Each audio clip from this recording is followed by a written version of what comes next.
वेदों में 3 कांड हैं। 3 कांड। कर्मकांड, उपासना कांड और ज्ञान कांड।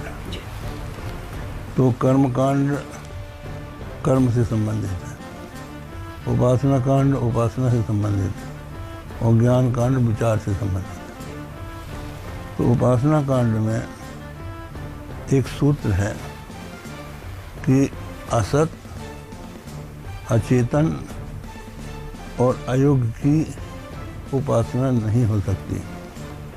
यदि होती है तो या तो उसका उल्टा फल होगा या उसका कोई फल नहीं होगा। तो ये इस कसौटी में हम जब ये साईं की मूर्ति की पूजा को देखते हैं तो हमको लगता है कि ये उपास्य नहीं हो सकता, क्योंकि ये असत है। असत इसलिए है कि उसकी मृत्यु हो चुकी है, जबकि राम कृष्ण की हम लोग ना तो जन्म मानते हैं न मृत्यु मानते। अब आपके समक्ष ये रूबरू करते हैं कि श्री ब्रह्मा जी, श्री विष्णु जी, श्री शिव जी नासवान हैं, इनकी जन्म मृत्यु होती है, इनके माता पिता हैं। ये देखिएगा श्री मद देवी भागवत, गीता प्रेस गोरखपुर, और ये कहाँ से प्रकाशित है। संपादक हैं हनुमान प्रसाद पोदार, चिमनलाल गोस्वामी, गीता प्रेस गोरखपुर से प्रकाशित है। इसके तीसरे स्कंद में प्रश्न नंबर 123 पर भगवान विष्णु जी स्वयं स्वीकार कर रहे हैं, विष्णु जी कहो तो श्री कृष्ण जी कहो,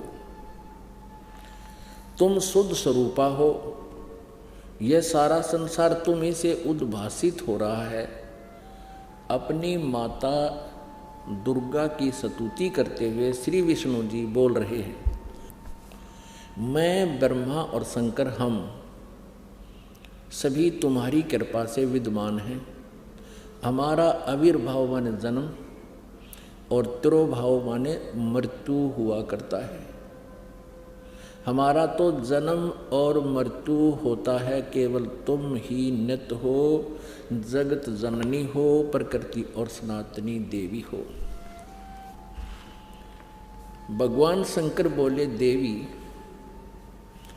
यदि महाभाग विष्णु तुम्ही से प्रकट हुए हैं, यानी तो आपसे जन्म हुआ है, तो उनके बाद उत्पन्न होने वाले ब्रह्मा भी तुम्हारे ही बालक हुए। फिर मैं तमोगुणी लीला करने वाला शंकर क्या तुम्हारी संतान नहीं हुआ?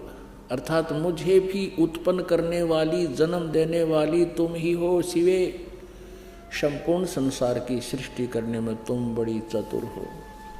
इस संसार की सृष्टि, स्थिति और संहार में तुम्हारे गुण सदा समर्थ हैं। उन्हीं तीनों गुणों से उत्पन्न हम, यानी रजगुण ब्रह्मा, सतगुण विष्णु, तम गुण शिव जी, तीनों गुणों से उत्पन्न हम ब्रह्मा, विष्णु एवं शंकर नियमानुसार कार्य में तत्पर रहते हैं। हम ये तीनों देवता तो जगत का कार्य संभाले रहते हैं और तुम्हारे ही रूप हैं।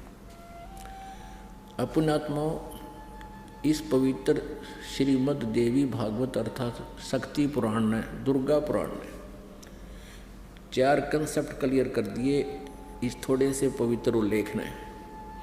एक तो ये सिद्ध कर दिया कि श्री ब्रह्मा जी, श्री विष्णु जी, श्री शिव जी की जन्म मृत्यु होती है, ये अविनाशी नहीं है। दूसरा ये कंसेप्ट सिद्ध कर दिया कि ये दुर्गा इनकी माता है।